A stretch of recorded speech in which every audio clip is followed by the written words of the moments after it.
we've talked about the Incredible Adventures of Duckboy, which is the original brand that we're bringing out, and it started off as an original comic strip. It's now going to be an original toy line. We're in the process of manufacturing, etc., etc. We talked about that earlier on. Yeah. And if you want to check that out, you can go to theincredibleduckboy.com and check it out. Facebook, Instagram, all that. But one thing that we've done this last weekend is launch a fan club.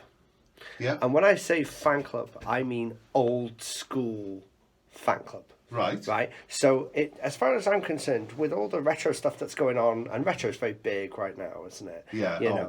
Absolutely. It's huge. Yeah. So there isn't enough now of proper fan club stuff. Like fan clubs, I don't know whether you were a member of a fan club or anything like that when you were younger, but you sent it away. You got your fanzine through once a quarter. That's right, yeah. It dropped on the mat where you got your stickers, your trading cards, your little membership badge, all this kind of stuff. That's it, yeah. And I was like, this doesn't exist anymore.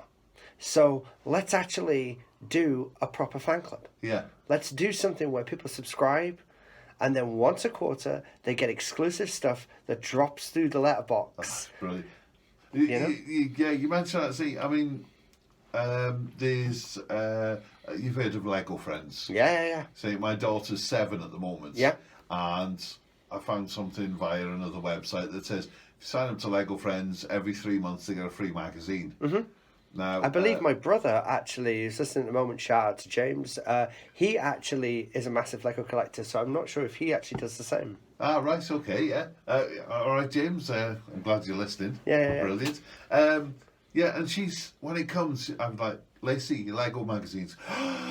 Dad, what is it? And it's so exciting. So I get exactly where you're coming from with this one. It is. It is completely. It's one of those things where it's like, you need something, you need to take it back old school and say, look, we're going to do this fanzine and it's going to have, there's going to be an exclusive comic strip in there that you're not going to be able to get online. Yeah.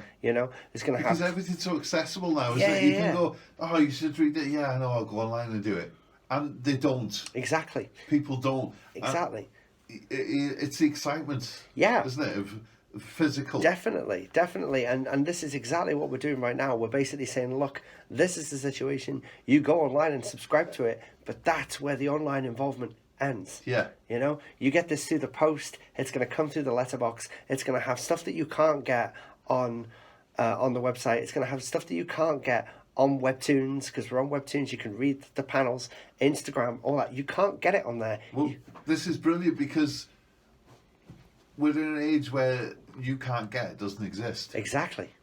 And I think it's absolute genius. It's brilliant. Well, I wouldn't go as far as genius, but it's... Well, it is, because you've sort of hit something that it's so difficult to be niche and different these days.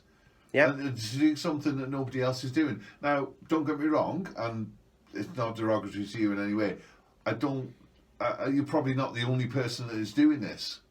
As far as I'm aware... In the world, you know what I mean? Oh, no, yeah. I mean, I don't know of anybody else in this country that's doing it. No, exactly, and I don't either. No. But you've certainly hit something...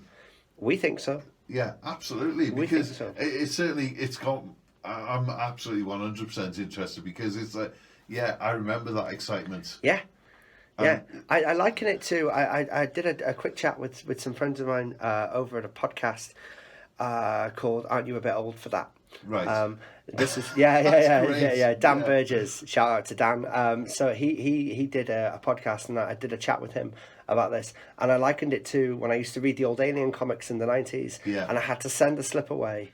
And sent that slip away, and then this was for the new Alien Kenner action figures, and I had to wait by the door for a month for them to arrive for London. Wow. And it's like that's old school to me. Crazy. And that's where I'm at with this. It's like, it's got to be old school. It's got to have that feeling to it where want to get people excited for it coming through the door. But let me ask you a question on that. Yeah. How are you going to sell that to the younger people? I think... Are you not targeting the younger audience? We are targeting the younger people. We're targeting... I mean, obviously, there is a generation of folk who are, it's Instagram and it's digital and it's iPad and this kind of stuff. But we kind of want... There is also... That generation is also moving into physical format. They want physical. They want something they can touch. They want something that they can keep. They want something that's not just a photograph. Yeah. So, this is why vinyl is massive at the moment. you know, because people don't want just to download anymore. They want to be able to keep that record. They want to be able to hold it in their hands. Yeah. It's one of those things where it's like, I want the physical you got a good thing. point there, because the sort of re-advent of vinyl has created that market, I suppose. Precisely. So this is something that we're looking at, and we were saying, how can we get something that's really old school, that gets people excited for something that's coming through, that doesn't take all the time in the world, you know, to kind of put together. Like with a toy, if we're making a toy, it takes time. We've got to go through manufacturing process. We've got to go through R&D. We're going to go through tooling, molding, painting, safety testing. We've got to go through all that, right? With this, we can do it and actually have things in people's hands once every 3 months. Brilliant. Really exciting stuff, you know? So, something to look forward to. Definitely. Yeah. Definitely. Because, I mean, I'm not in any way going to go anywhere near politics, but let's be honest, with all the news at the moment, it's a bit of a depressive time at the moment. Why wouldn't you want something that's going to make your life a little bit more airy and be like, you know what, I can forget about that, and I can forget about the troubles down south and all this kind of stuff, and I can just go, you know what, I'm going to immerse myself in this for 20 minutes and just forget about everything. Yeah, exactly. Yeah, and as you say, the excitement of waiting for it to come through the letterbox. Yeah, exactly. Fantastic. That's exactly what we're aiming at. That is really, really good. I'll give you that. Thank you. Yeah, and I've spoken. You know? Oh, yeah, that's it. Murray has spoken. There we go. No, it's brilliant, and I really, really hope it's a success. We too, yeah. Subscription pickup has been great so far. But if you know, the first issue does not go out to customers until the end of this month. So again, incredibledogboy.com. Get on there, subscribe to it. You're going to get it on the mat early May. Fantastic.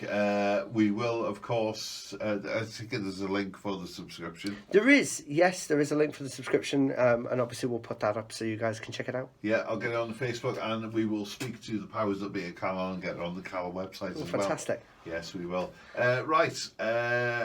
More new music. Yes, more new music. Well, more new old music. More new, very old music, yeah. I mean, the link with regards to what we're doing with the fan club comes into this record because the fan club is an opportunity for us to explore different storylines that are outside of the main arc. Yeah. Right? Now, those storylines are mapped out for the next 2 years because it kind of has to be that way.